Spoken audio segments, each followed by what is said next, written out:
ዘመነና እስክንድር አንድ የሆኑ ነው ማለት እንችላለን። አሁን የምናያቸው ምልክቶች እንደዛ ናቸው። እና ዘመነን ስታይ ደግሞ ጭራሽ መንግስትንም በሙሉ ስም መጥራት የማይፈልጉም የማይወዱም የድርድርን ነገር በቃ ፍጹም አይታሰብም ነው የሚለው ብዙ ጊዜ አይደል እንዴ?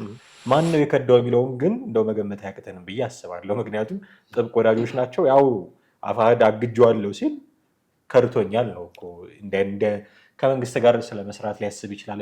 ድርድር ላይ ጥሩ አቋም እንዳለው ነው የሚታወቀው ማስረሻ ሰጤ። እኔ ደግሞ ማስረሻ ሰጤ የአቋም ለውጥ አደረገ ነው የሚለው ወይም ያስተላለፍ ለውጥ ታክቲካቸውን እንደማደናቀፍም ተቆጥሮ ይሁን አላውቅም አግደነዋል ብለዋል። ማን ነው ግን ከጂው? እስክንድር ነጋ ነው ማስረሻን የከዳው ወይስ ማስረሻ ሰጤ ነው እስክንድርን የከዳው? ማስረሻ የበለጠ አንደኛ የአቋም ለውጥ አደረገ፣ ሁለተኛ ደግሞ በፊት ከነበረው የአቋም ወይም ደግሞ የስራ እንቅስቃሴ የበለጠ የተሻለው ይሆነኛል ብሎ ያለውን ወደ ሰላማዊ መንገድ የመምጣት መንገድ እሱን ተከትሏል ብዬ ነው የማስበው የማምነው። ማስረሻም እጅ ከሰጠ እስክንድርና ዘመንም አብረው መስራት ከጀመሩ አንድ እስክንድር ላይ የሚነሳው ትልቁ ጥያቄ እስክንድር ከህወሓት ጋር ሊሰራ ነው?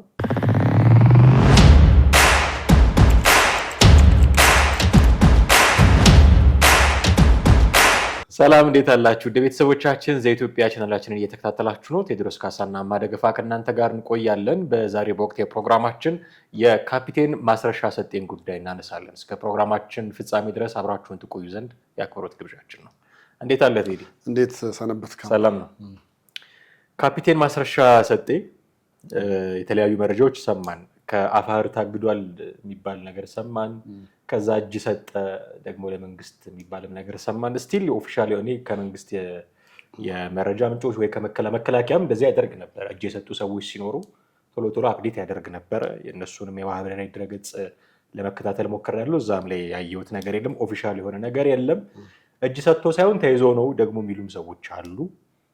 የትኛው ትክክል እንደሆነ ለማወቅ አስቸጋሪ ይመስለኛል። ያንተ ግምት ምንድን ነው? እጅ እንደውም እኔ ግራ የገባኝ ልክ አግደነዋል ከተባለ በኋላ ነው እጅ ሰጠ የሚባለው ነገር የመጣው። እጅ እንደሚሰጥ ቀድሞ ከዚህ በፊት ይነገር ነበር። ማስረሻ ሰጤና የእሱ ቡድኖች እጅ ለመስጠት ዝግጅት እያደረጉ ነው አስታውሳለሁ። እኛም ከቨር አድርገነዋል እና እንደዛ ይባል ነበር። ስለሚያውቁ እጅ እንደሚሰጥ ቅድመ ዝግጅቱን ስለሚያውቁ አግደውት ነው ወይስ እሱ እንደሚያግዱት ሲያውቅ እጅ ሰጥቶ ነው? በጣም የተወዛገበ ነገር ነው እና እጁን ሰጥቶ ነው ተይዞ ነው ታግዶ ነው ምንድን ነው ጉዳይ? እኔ የምስማማው እጅ ሰጥቶ ነው በሚለው ነው። እሺ፣ ምክንያቱም ያው በፊት የነበሩ ፉከራዎች ነበሩ። ሊሰጥ ይችላል እንደገና ብዙ ጫናዎች እንዳሉበትና ከፋኖ ጋር እየተካሄደ ባለውም ትግል ውስጡ ሙሉ እንዳይሆን ወይ ደግሞ አምኖበት እንዳይቀጥል የሚያደርጉት ነገሮች አሉ። በዛ የተነሳ ቶሎ ከመንግስት ጋር የመደራደር ሀሳብና ፍላጎት እንዳለው የሚወጡ መረጃዎችም ነበሩ በተወሰነ መንገድ። እኔ እንግዲህ ከነዛ ጋር በመነሳት ነው ብዬ አምናለሁኝ እጅ ሊሰጥ የሚችለው።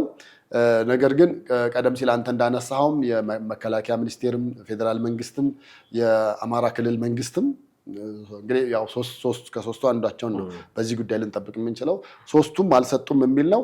ግን ደግሞ በሌላ በኩል ደግሞ አሁን 18 ሰዎችም አብረው 18 ሰዎች አብረው እጅ የሰጡ አሉ ተብሏል። ስለዚህ እንግዲህ ይሄ ከፋኖ ክንፍ አንደኛው ስለሆነና በተለይ ጎንደር አካባቢ ያለውንም እዛ አካባቢ ነው እንደውም እጅ እንደሰጠም እየተነገረ ያለውና እዛ አካባቢ ያለውን አብላጫውን እየመራ ያለው እሱ ነው። ከዘመነ ካሴ ጋርም በአንዳንድ ሀሳቦች አለመግባባት አለ። በሌላም በኩል ደግሞ ከትግራይና ከኤርትራ ኃይሎች ጋር አብሮ መስራት አይፈልግም። እሱም ይሄኛውም አንደኛው ምክንያት ሊሆን ይችላል የሚልም ነገር ነው ያለው። ዞሮ ዞሮ ግን እጅ ሰጥቷል። ነገር ግን እጅ መስጠቱ ይሄ በጣም በመንግስት በኩል እንደ ትልቅ ድል የሚቆጠር አይነት ስለሆነ በቀላሉ ዝም ብለህ እከሌ ሰጥቷል ብለህ ዝርዝር ውስጥ የምትከተው ነገር አይደለም ነው። ዶክመንተሪ ይሰራል። እሱም ብቻም አይደለም እንጂ አታስታውስም? የኦላ አመራሮች እኮ ሲመጡና እጅ ሲሰጡ የአንደኛው ሰው ብቻ ፊትም እንዲታይ የተደረገው የአመራሩ ብቻ ነው።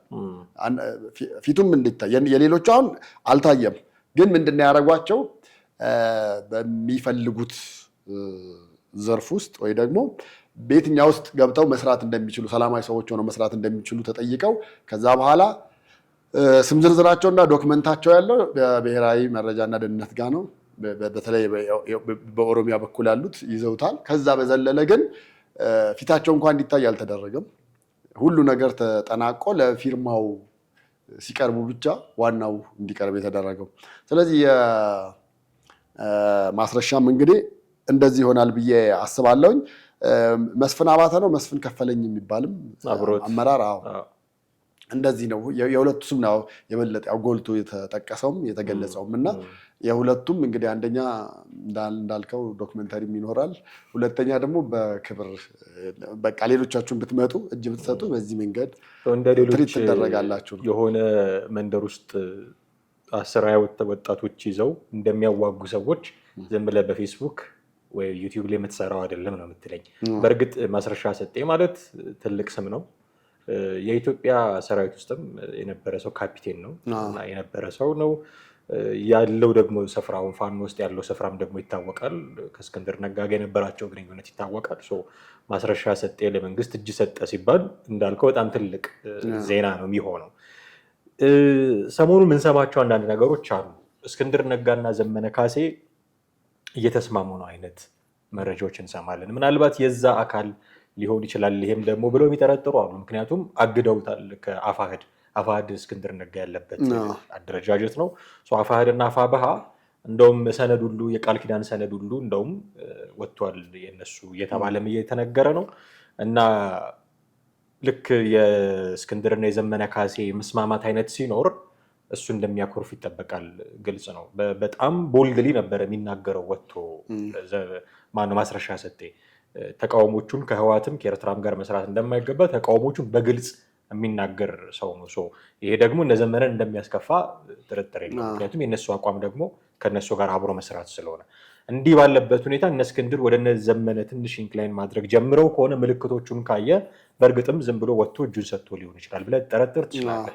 ከዛ ውጭ ግን እንደሱ ገና ባልገመተው ሁኔታ አብረው ሆነው አግደውትም ከሆነ እሱን ያው ውስጥ ያለው የራሳቸው አሰራር ነው የሚታወቀውና ዘመነና እስክንድር አንድ የሆኑ ነው ማለት እንችላለን። አሁን የምናያቸው ምልክቶች እንደዛ ናቸው። ምክንያቱም ማስረሻ ሰጤ ከዳም እጅም ሰጠ ምንም አደረገ እየተገለለ ነው ያለው።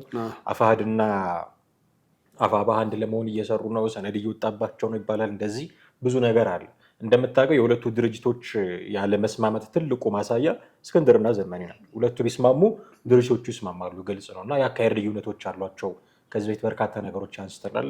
አንዱ ሌላ ነው የሚያስበው፣ ሌላኛው ሌላ ነው የሚያስበው። ሁለቱ አሁን እየተስማሙ ነው ማለት እንችላለን ማለት ፈልጌ። ብዙ የሚያስማሟቸው ነገሮች አሉ። አንድ ሁለት ነገሮች ደግሞ የማያስማሟቸው ይኖራሉ።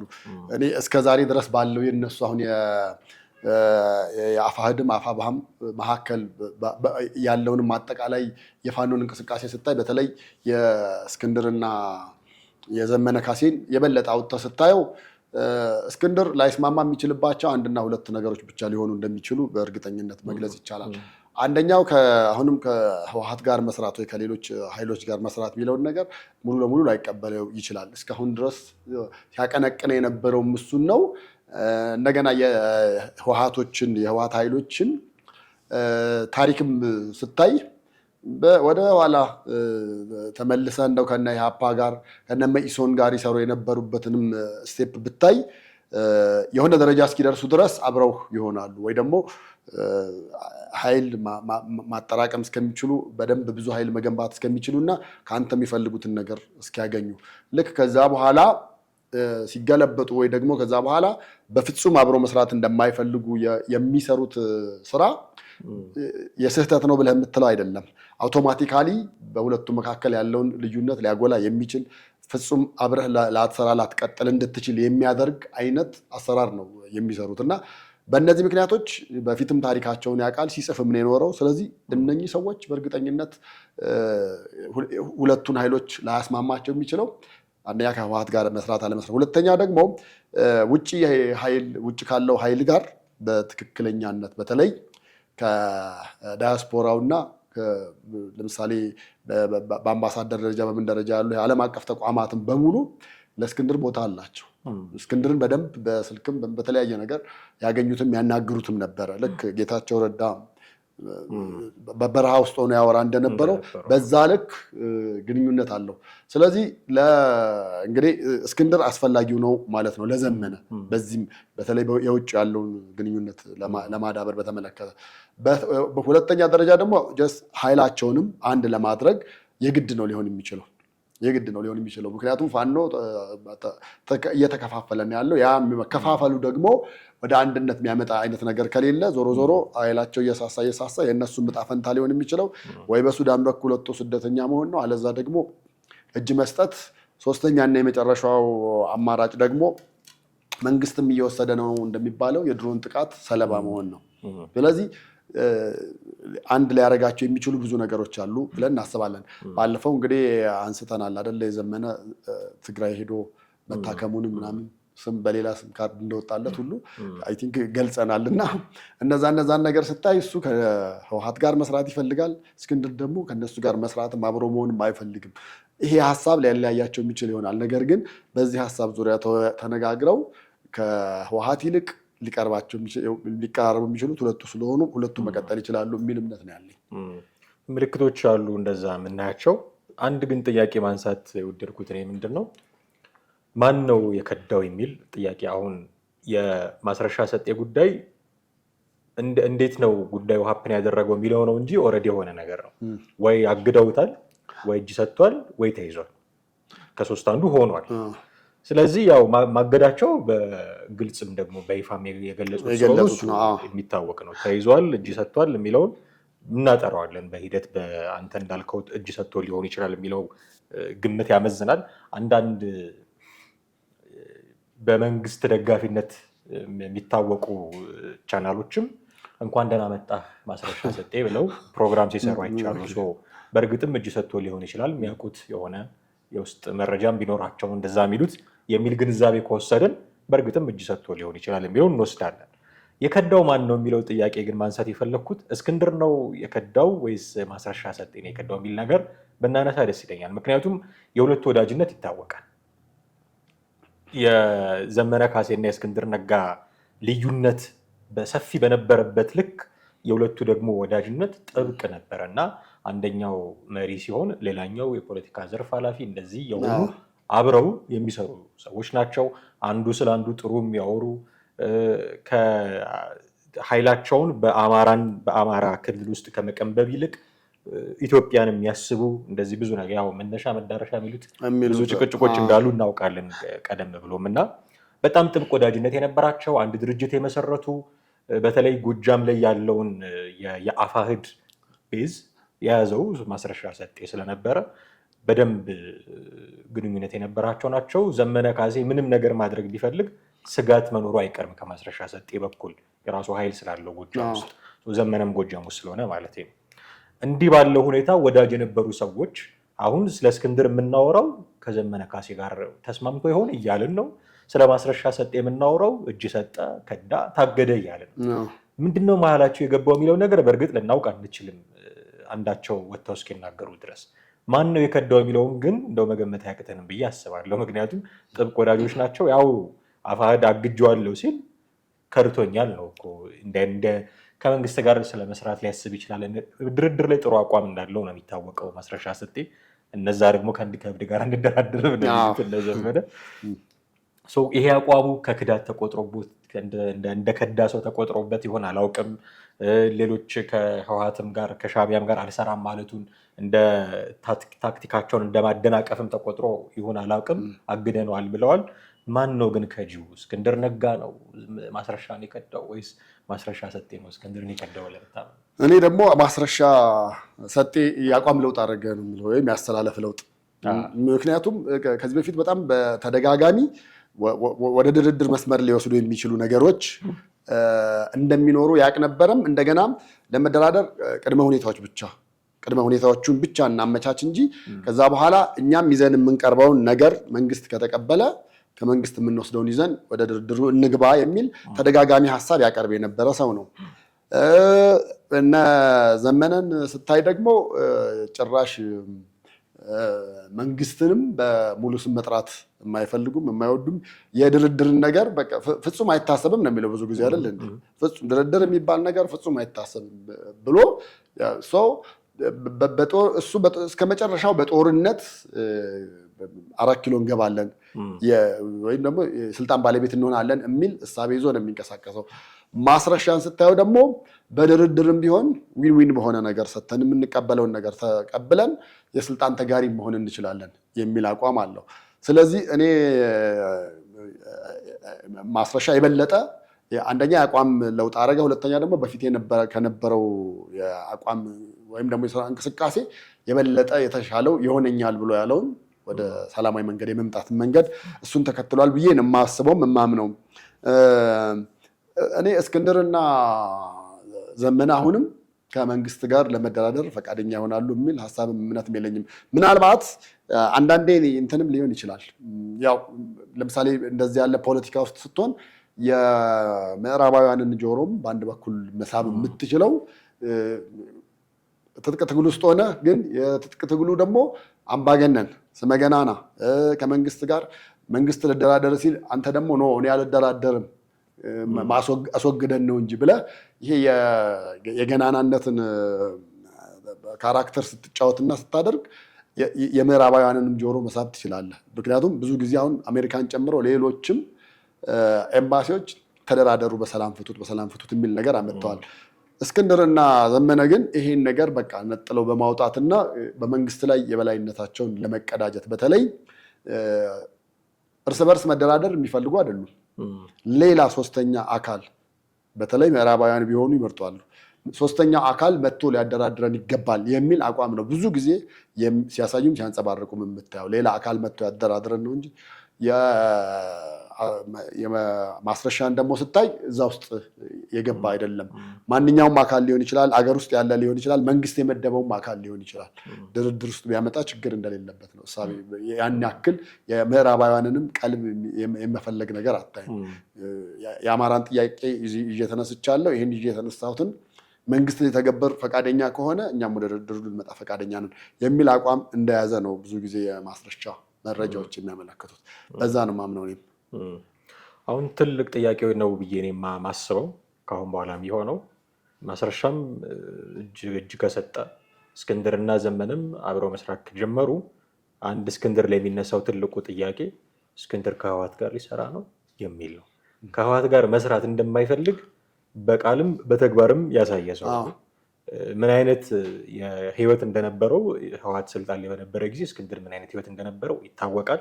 ልክ ከእስር ቤት ሲወጣ መንግስትን ይሄ አሁን ያለውን መንግስት ያደነቀበት ብቸኛው መንገድ ጦርነቱን በማመስገን ነው። እንደምታውቀው ከእስር ቤት እንደወጣ ጦርነቱን አመስግኖ ፋኖን ሊያበረታታ ጫካ ነው ሄደው እንደምታውቀው ወዲያው ማለት ነው። እና ህወሓት ላይ ያለው አቋም ይታወቃል እስክንድር ነጋ። አሁንም ከነዘመነ እንኳን አብረን እንስራ ሲሉ ከህወሓት ጋር መስራትን አብዝቶ ይጠየፍ የነበረ ሰው ነው። አሁን አብሮ ሊሰራ ነው ወይ? ከህወሓት ጋር መስራት አያስፈልግም ያለውን እንትና ማን ነው ይሄ አሁን የከዳውን ማስረሻ ሰጤን አግደው እሱ ከዘመነ ጋር የሚስማማ ከሆነ ከህወሓት ጋር አብሮ ሊሰራ ነው ወይ እስክንድር ነጋ የሚል ትልቅ ጥያቄ ማንሳታችን አይቀርም። እና ይሄ በፖለቲካ ዘላቂ ወዳጅ ዘላቂ ጠላት የለም የሚባለው ነገር እስክንድር ጋር ሲደርስ ህወሓት ከሆነ ዘላቂ ጠላቱ ነው እስኪባል ድረስ ነው። ምክንያቱም በቃ ግልጽ አቋም የነበረው ከቲፒኤልኤፍ አንጻር ግልጽ አቋም የነበረው ሰው ነው። እና ይሄ ነገር አሁን መልሶ እስክንድር ጋር ይሰራል ይሆን ብለን እንድንጠይቅ ያደርገናል። እና ከህወሓት ጋር ይሰራሉ አሁን እንደው አስችሎት ከዚህ በፊት ያደረጋቸው የነበሩትን ይናገራቸው ይጽፋቸው የነበሩትን ነገሮች ሁሉ እንዳልነበሩ እንዳልተደረጉ ፈጥሮ ከህወሓት ጋር ሊሰራ ነው ወይ? እኔ በፍጹም መስራት ይችላል የሚል እምነትም ግምትም የለኝም። በቃ እሱ ዘለዓለሙን እስክንድር በህይወት ዘመኑ በሙሉ ለህወሓት በቃ የጀርባ ቁስል ሆኖ መኖር የሚፈልግ አይነት ነው። ይዘው ሕክምና እንዳያገኙበትም የሚሆን በቃ በጣም አስቸጋሪ የሆነ ነው። ከዚህ በፊት በጣም የተለያዩ ህወሓት በስልጣን ላይ በነበረበት ጊዜ እስክንድር በስክሪፕቶ ብቻ አልነበረም የሚዋጋቸው ወይ ደግሞ በጽሁፉ ብቻ አልነበረም። ከዛም አልፎ የውጭዎቹ አውሮፓውያን ምዕራባውያን በኢትዮጵያ መንግስት ላይ በህወሓት ላይ ጫና እንዲያደርጉና የሚሄደውን አካሄድ በሙሉ ረፍት እንዲነሳ ነበር የሚያደርጉት። እሱ ለምሳሌ ይሰራ በነበረባቸው ጊዜያት እኔ አሁን እንግዲህ በፊት ከነበሩ የቅንጅት አመራሮች ከምን ያክሉ ጋር እንደሚገናኝ ከምን ያክሉ ጋር እንደሚጠያየቅ ከምን ያክሉ ጋር በአብሮነት እንደዘለቀ መግለጽ ባይቻልም ግን በዛን ወቅት በሚገርምህ እኛም እሱ ጋዜጣ ላይ እንጽፍ ነበርና እኛ ነፃ ሆነን ነበር የምንጽፈው። ነፃ ሆነን ስለ ለገዢውን ፓርቲ ለተቃዋሚም ለማንም ሳንወግን ጀስት የጋዜጠኝነቱን መንገድ ይዘን ነበር እየሄድን የነበረው። በኋላ አንድ ቀን የጻፍነው ጽሁፍ ርዕሱ ተገልብጦ አየነውና በጣም ደነገጥን። ምን ነበር የሆነው? ውጭ ሄደው ነበር እነ ኢንጂነር ኃይሉ ሻውልና እዛ ያሉ በስልክ ኢንተርቪው ሰራ ናቸው። የስልክ ኢንተርቪው ተሰራ። የስልክ ኢንተርቪው ተሰርቶ ርዕሱ ሊመጡ ነው በሚል ነው ቀለል ባለ ርዕስ ነው ያደረግነው። ከዛ እሱ ደግሞ ለካ ማታ ርዕሱን ቀይሮት መሪዎቻችን ነገ ገቡ ዛሬ ገባለሁ መሪዎቻችን አስበው እንግዲህ ያ ደግሞ ምን ያክል ከባድ ሊሆን እንደሚችል አስበው። አሁን ጋዜጠኛ ሆነ መሪዎቻችን መጡ ካል ቶታሊ የአንድ ወገንተኝነት ታይቶብሃል ነው። ከዛ በኋላም ታሰረ፣ መልሶ ተለቀቀ አይደለ። በመቀጠል ኢንተርኔት ቤቶች ሄዶ ነበረ ኢሜል የሚላላከው ከምዕራባውያን ጋር ይጻጻፍ ነበረ። የደህንነት ሰዎች ደግሞ ፍጹም ይከታተሉት ነበረ። በየሄደበት በካፌም ሲገባ ካፌ ውስጥ ኢንተርኔት ቤትም ሲገባ ያን ጊዜ ኢንተርኔት ቤት ነበር ሄደው የምንጠቀመው። ኢንተርኔት ቤት ድረስ ሄደው ከዛ በኋላ እሱ ዘግቶ ሲወጣ የወጣበት ኮምፒውተር ላይ መልሰው ቁጭ ብለው እሱ ጋር ያሉትን መረጃዎች ያወጡ ነበር። ከዛ በኋላ ከደቂቃዎች በኋላ ስልኩ ይጮሃል።